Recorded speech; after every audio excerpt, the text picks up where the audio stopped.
Olá, pessoa linda que chegou aqui a esse vídeo. Seja muito bem-vindo, seja muito bem-vinda à nossa comunidade online.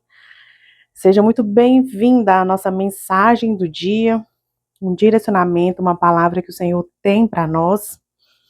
E se eu pudesse dar um título para essa mensagem de hoje, seria O Deus que ocupa o primeiro lugar.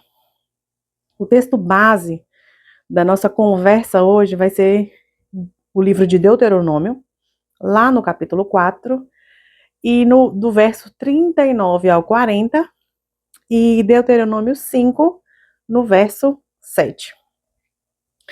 O texto diz assim: Sabe, pois, hoje, e considera no teu coração que o Senhor é Deus, em cima nos céus e embaixo na terra.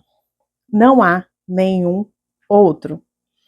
Guarda, pois, os seus estatutos e os seus mandamentos, para que te vá bem a ti e aos teus filhos depois de ti.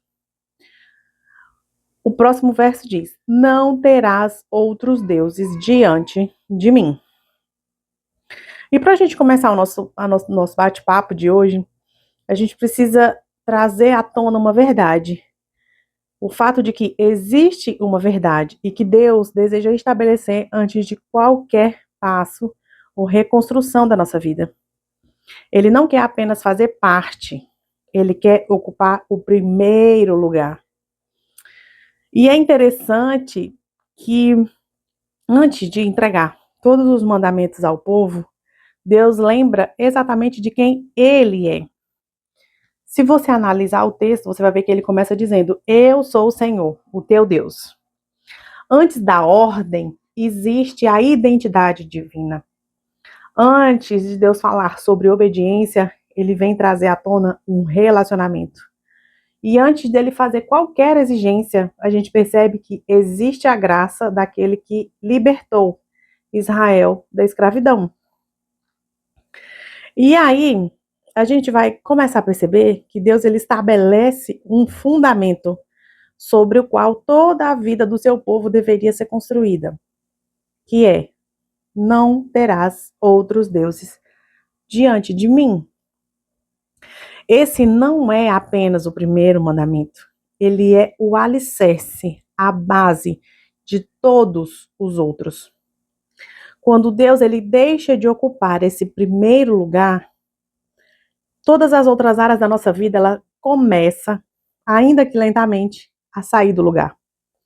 É interessante que quando a gente pensa em idolatria, a nossa mente normalmente já viaja diretamente para imagens de pedra, altares pagãos, povos antigos, santos da Igreja Católica, fitinhas, água, ou qualquer símbolo que remeta a algum tipo de devoção. Mas a idolatria, ela nunca começou em algo que a gente pode fabricar com as nossas mãos. Ela começa sempre, sempre, sempre, sempre, no nosso coração. Quando a gente pesquisa um pouco mais sobre o que é o ídolo, o que caracteriza um ídolo, a gente entende que o ídolo, ele é tudo aquilo que recebe a nossa confiança, o nosso amor, a nossa dedicação e principalmente a nossa dependência, que deveria pertencer exclusivamente a Deus. E aquilo que em torno da qual a nossa vida começa a girar. É aquilo que ocupa o nosso pensamento durante todo o dia, começa a roubar a nossa paz, quando aquilo parece que um pouco ameaçado. Todas essas definições remetem ao que a gente considera como um ídolo, como o que os estudiosos definem como sendo um alvo de idolatria. E hoje, talvez, praticamente ninguém se ajoelhe diante de uma escultura dentro de casa, por exemplo. Mas existem muitos outros deuses ainda mais discretos. Hoje é tudo muito supérfluo, sem que seja tão discrepante essa diferença entre um ídolo e um não ídolo. A gente pode idolatrar o dinheiro, A gente pode seguir acreditando que Ele é a nossa segurança, que a falta dele nos deixa em completo desamparo. A gente pode idolatrar também a carreira, imaginando que a nossa identidade está no cargo que ocupamos, no lugar que nós chegamos e que nós valorizamos como algo que é a maior conquista que nós podemos ter na vida. E a gente também pode viver em função do sonho de prosperar, de sermos milionários, de construir uma grande empresa, um grande negócio, deixar um grande legado empresarial, de sermos muito reconhecidos, admirados, ou simplesmente a gente pode transformar coisas que em si são boas, mas que a gente acaba transformando em ídolo, como a nossa família, os nossos filhos, o casamento, o ministério, o chamado ou até o próprio desejo de servir a Deus. Se você perceber, nenhuma dessas coisas é má. Nenhuma dessas coisas está em dissonância com o que está na Bíblia. Nenhuma delas. Muito pelo contrário. Elas são presentes do Senhor. E muitas vezes até uma ordenança dele para nós. O problema começa realmente é quando essa bênção ocupa o lugar do abençoador. Existe algo que Deus ele costuma fazer com aqueles que ele ama. Em alguns momentos assim da nossa caminhada com Deus, é interessante que Deus ele começa a pedir exatamente aquilo que nós temos mais dificuldade de entregar. Isso já aconteceu com você? E não é porque ele precisa daquilo, mas é porque ele deseja revelar, até mesmo para nós, aquilo que governa o nosso coração. Foi assim com Abraão. Quem não conhece a história de Abraão? Durante anos, Isaac foi o filho da promessa, o filho esperado, o filho desejado, o filho tão sonhado. Tudo o que ele era representava o cumprimento daquilo que Deus havia falado e prometido para eles. Ele representava o sonho que parecia impossível e que finalmente havia se tornado realidade. Então, um belo dia, como qualquer outro, um dia comum, Deus pede para ele: oferece-me o teu filho. E a pergunta que eu quero te fazer nesse momento é: será que Deus ele realmente precisava de Isaac? Você acha que ele precisava desse sacrifício? A verdade é que não. É claro que não. Deus ele queria o coração de Abraão. A ordem nunca foi sobre o menino. A pergunta que Deus realmente estava fazendo para Abraão era: Abraão, quem ocupa o primeiro lugar dentro de você? E enquanto Isaac era visto como um presente de Deus, tudo estava em perfeita ordem. Mas, se Isaac passasse a ocupar o lugar de Deus, até mesmo a promessa se transformaria em idolatria. Lá no Monte Moriá, que foi o monte onde o Senhor pediu Isaac, Deus ele não destruiu a promessa. Ele destruiu qualquer possibilidade daquela promessa substituir o prometedor. E aqui é um direcionamento de Deus muito forte para nós. O Senhor quer nos direcionar nesse momento a entender que Deus ele nunca disputa espaço com as suas próprias bênçãos. Quando uma promessa passa a valer muito mais do que ele que prometeu, ela deixa de ser uma bênção e começa a ocupar um lugar que nunca lhe pertenceu. Ela começa a ser um ídolo, ela começa a ser aquilo que afasta o seu coração, a sua dependência e a sua esperança de Deus. Talvez você está fazendo exatamente isso. Nós estamos fazendo exatamente isso nesse dia. Às vezes, Deus já nos pediu para abrir mão de um relacionamento. Outras vezes, Deus já nos pediu para que nós entregamos para Ele um sonho. Ele já nos pediu para que nós mudemos de direção. Talvez Deus já pediu para que você desacelere. Já pediu para que você confie nele mais do que você está confiando no dinheiro que você pode ter. Muitas vezes Deus já nos pediu que nós coloquemos o nosso ministério novamente sobre o altar. E a pergunta que eu te faço é: o que Deus tem te pedido para que você faça? Uma coisa é certa, a nossa primeira reação sempre é o medo. Nós nos assustamos, nós negamos, nós negociamos, nós questionamos e muitas vezes tentamos adiar a obediência. Eu já fiz isso. Nós pensamos que Deus ele quer tirar alguma coisa de nós, que Ele está nos machucando, está nos maltratando. Por que que Deus está fazendo isso com a gente? Mas, na verdade, Ele está revelando aquilo que já está nos prendendo. E o nosso questionamento é justamente para nos levar a esse lugar de entender que eu estou questionando é justamente porque eu já estou tão presa que eu não consigo nem sair. Deus, ele nunca expõe um ídolo para nos humilhar. Deus jamais vai fazer isso. Ele o revela para nos libertar. Tudo aquilo que ocupa o lugar de Deus acaba exigindo de nós mais do que nós somos criados para oferecer. Se você olhar ao seu redor, a sociedade, a comunidade que você está inserido, fisicamente, a cidade, o país, você vai ver que o dinheiro ele nunca diz basta. O sucesso nunca vai se satisfazer. A aprovação das pessoas ela nunca é permanente. Até mesmo o ministério pode nos consumir quando passa a ser a nossa identidade. Somente Deus, somente Jesus pode ocupar o centro da nossa vida sem nos escravizar. Eu gosto muito de uma frase que ela diz assim, que você é só realmente livre quando você pode fazer aquilo que você não tem vontade.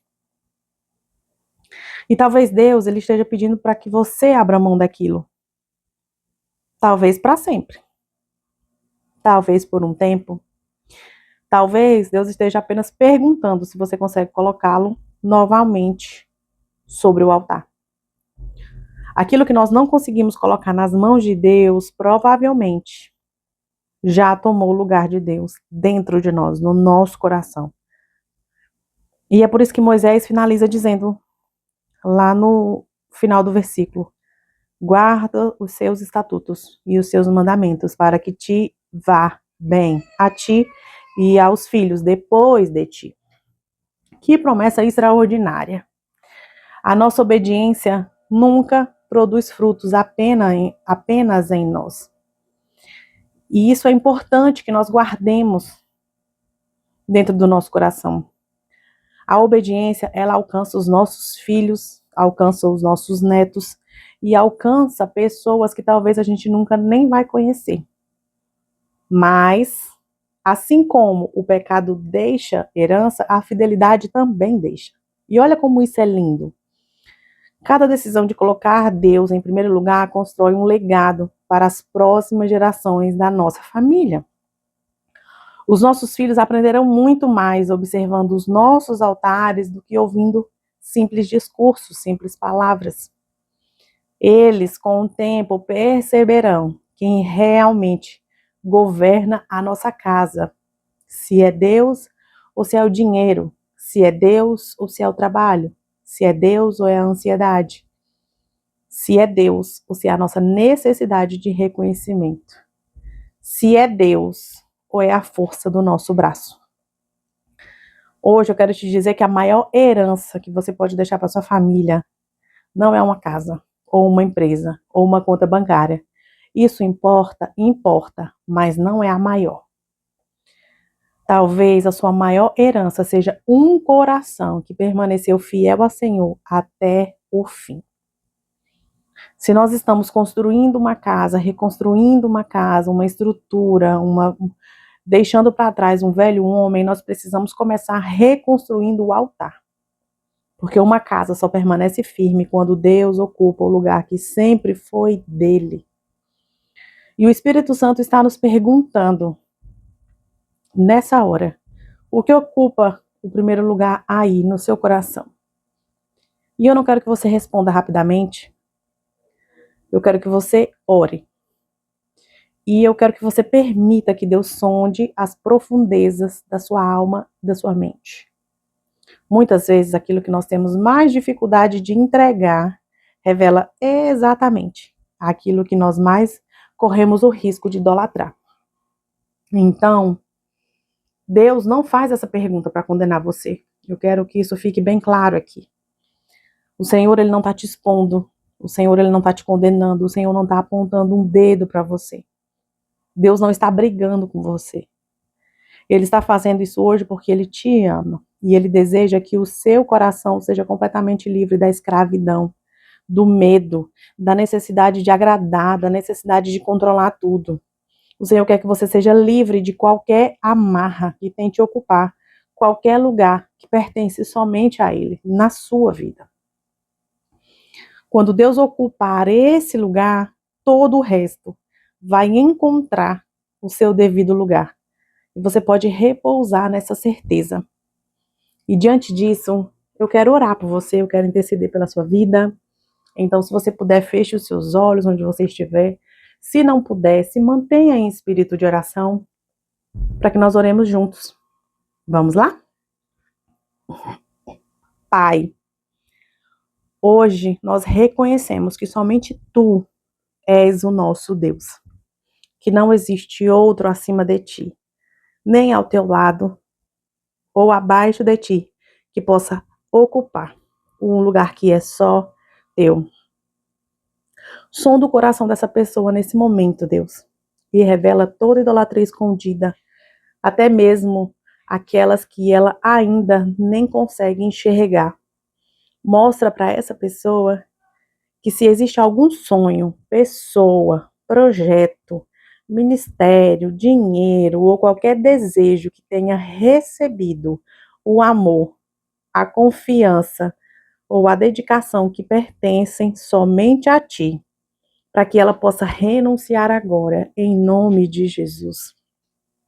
Perdoa essa pessoa, Jesus, que me ouve, por todas as vezes em que ela transformou as Tuas bênçãos em ídolos. Dá a ela um coração semelhante ao de Abraão, disposto a colocar até mesmo aquilo que mais ama sobre o altar, confiando que Tu continuas sendo suficiente em todas as coisas. Que ela nunca mais ame mais os Teus presentes do que a Tua presença.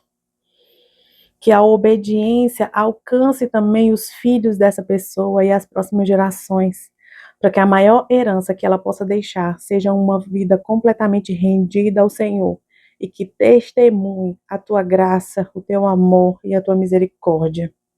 Reconstrói o altar no coração dessa pessoa, Jesus, para que toda a sua casa seja edificada sobre Ti, que és a nossa rocha. Por isso eu te agradeço, te louvo e engrandeço o Teu nome, Deus de maravilhas. Obrigada por isso. Em nome de Jesus, amém. E para finalizar o nosso vídeo, eu quero te dizer uma frase para você guardar aí no seu coração, para que essa palavra continue a produzir frutos. Então, essa frase que eu quero que você guarde é a seguinte: quando Deus ocupa o primeiro lugar, todo o resto encontrará o seu devido lugar. Repetindo, quando Deus ocupa o primeiro lugar, todo o resto encontra o seu devido lugar. Que Deus te abençoe, te guie e te guarde. E nós nos vemos no nosso próximo vídeo. Obrigada por estar até aqui e um beijo!